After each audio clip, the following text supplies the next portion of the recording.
Es wird geschätzt, dass etwa 60% der in Hollywood Beschäftigten jüdisch sind. Alle großen Filmschmieden wurden von Juden gegründet und befinden sich auch heute noch in jüdischer, oder sollte man sagen, pseudo-jüdischer Hand. Die restlichen Leute, die in Hollywood tätig sind, gehören den Freimaurern, Scientology oder anderen Gehirnwäscheorganisationen an.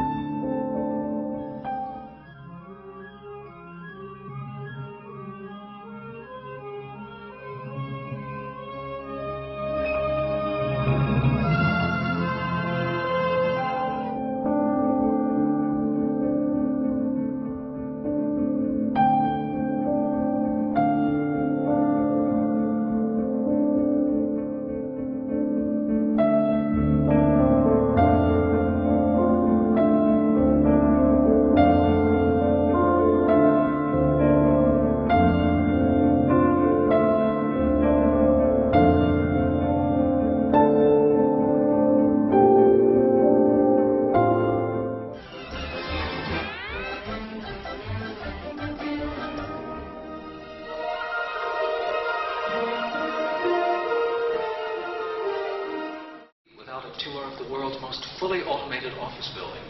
My Clamp Premier Regency Trade Center and Retail Concourse, headquarters of Clamp Enterprises and home of CCN. Clamp Cable Network Television.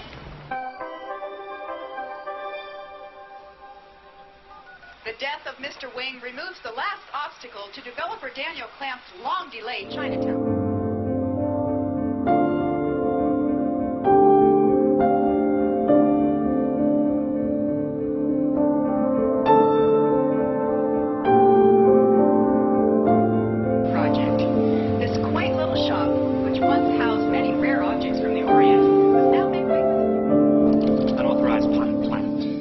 I spoke to him about that plant weeks ago. I talked to you about that plant. Well, I know I was going to do something about it.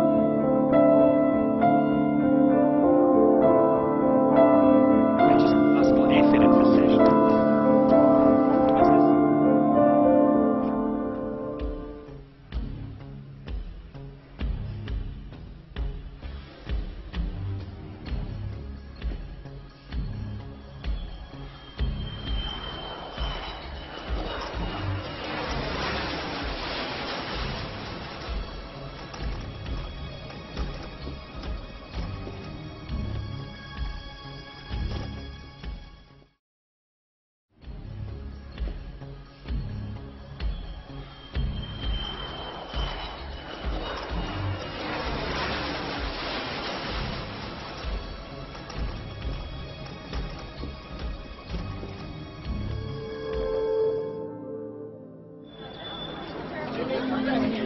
Officer, just let us in there. We'll take the responsibility. Forget it, lady.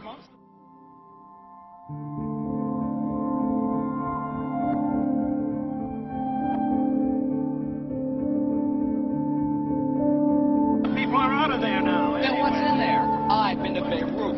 Yeah? I bet they miss you there.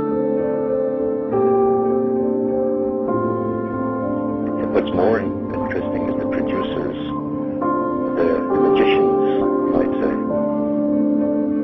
who understand a full grasp of what is to be conveyed to the audience, what messages must be imprinted in them, in their minds, and he knows the techniques on how to do this perfectly, a perfect science. So Hollywood, this amazing industry, Hollywood is called the Holy Wood. The Holy Wood, of course, is a staff of the Magi, of the Magus, Grand Magus, in the occults. He waves a wand, and everything is altered, changed. He casts a spell, and it's portrayed even in the cartoons with Mickey Mouse with this little wand. She's dressed like the wizard. Little stars, fine-pointed stars, come from the wand. And in the ancient Middle Eastern legends, all the holy men there had their staff that we find in the Old Testament as the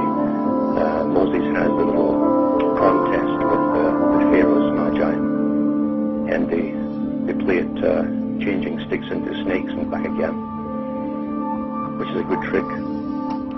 But the trick of conducting a spell over the audience is by using a staff, the holy wood. Some movies will show you the understanding within Hollywood, at least in the director's part. Many of the actors don't even understand it themselves, but the directors and producers certainly do. And some of the bigger ones are given information and they're advised on how to get it across to the public. It's not that they have geniuses within Hollywood, per se. It's because their job is to program us as we go into the future, always. There are books out on Hollywood's involvement with making war movies. They churned out I don't know how many war movies in World War II. And they had the full cooperation of the American military and the use of all squadrons of tanks and ships and everything to make it very, very realistic, to get the recruitment going to fight the Nazis and then the Japanese. Tremendous part of propaganda, and it's never stopped. And even today, the Pentagon admits they have funded some of the bigger movies to do with war and Jarhead and all this kind of nonsense to get the young guys in, recruits. The movie industry is there to indoctrinate you into possibilities which you swallow as possibilities, and then they actually come out in reality.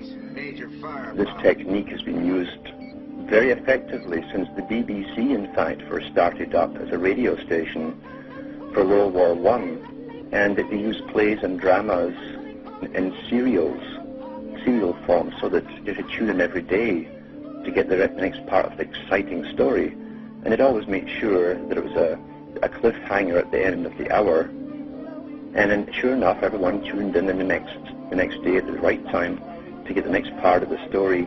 But in amongst the drama, they were getting propaganda to do with World War I and why the young guys should join up and how much they'd be respected by the women and they'd be heroes. And this is how the technique is used upon the young people's minds. That's why they don't use older guys in the military, except for generals and so on. Young guys think they're immortal. They want, because the tribal instinct within them, they want to be a hero. They want to stand out and save the tribe.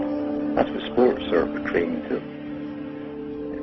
That which you see in a movie form becomes acceptable subconsciously, so that when it comes in reality, you don't react to it. You're familiarized with the idea. And in the movie, of course, it's always presented as a necessity. And in other words, all the bugs have been ironed out subconsciously in your mind for you. It's been downloaded into you, the whole idea, and why it's done. So this is Hollywood.